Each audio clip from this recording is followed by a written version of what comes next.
নানান আনুষ্ঠানিকতায় চেহলাম পালন করেছে শিয়া সম্প্রদায়। ইমাম হুসাইনের শাহাদাত এবং কারবালা যুদ্ধে যারা শহীদ হয়েছিলেন তাদের স্মরণে দিনটি শোকের দিন হিসেবে পালন করে তারা।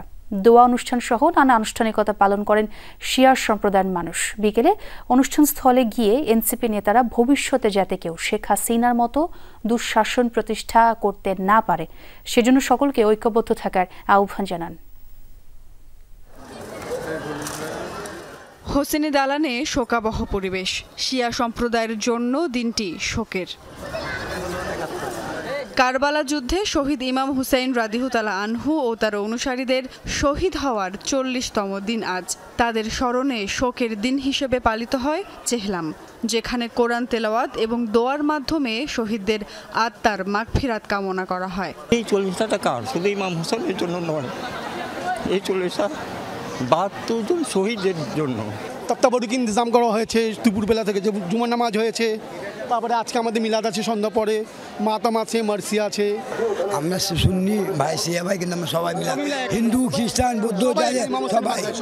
এই যে মিছিল বের হয় অনেক ভাল লাগে দেখতে, এর জন্য আমরা দেখতে আসি, অনেক দূরের থেকে আসি। আমরা ছেলেরা আজাদারি করে, মনটা সবার কষ্ট থাকে, শোক পালন করি আমরা। চেহলাম উপলক্ষে বিকেলে হোসেনি দালানে যান এনসিপির কেন্দ্রীয় নেতারা। পরিদর্শন শেষে সদস্য সচিব বলেন, ৫ আগস্টের পর দখলদার আওয়ামী লীগের হাত থেকে দখল মুক্ত হয়েছে ইমামবাড়া। ভবিষ্যতে যেন আর কেউ দুঃশাসন প্রতিষ্ঠা করতে না পারে সেজন্য সকলকে ঐক্যবদ্ধ থাকার আহ্বান জানান তিনি। হাসিনা পালিয়ে গেছেন এবং সেই সময়টাতেই বেদখল হওয়া জায়গা আমাদের শিয়া সম্প্রদায়ের ভাইয়েরা তারা উদ্ধার করতে সক্ষম হয়েছেন। সামনের বাংলাদেশে আর যেন কেউ হাসিনার মতো দুঃশাসন নিয়ে আসতে না পারে, ইয়াজিদের মতো দুঃশাসন নিয়ে আসতে না পারে, সেই কারণেই আমরা সকলে ঐক্যবদ্ধভাবে সামনের বাংলাদেশকে আমরা বিনির্মাণ করব, এই আমাদের প্রত্যাশা। চেহলাম উপলক্ষে হোসেনি দালান থেকে বের হয় একাধিক মিছিল।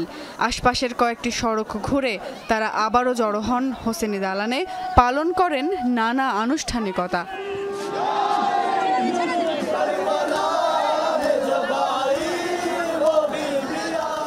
সুমাইয়া ঐশী, যমুনা নিউজ, ঢাকা।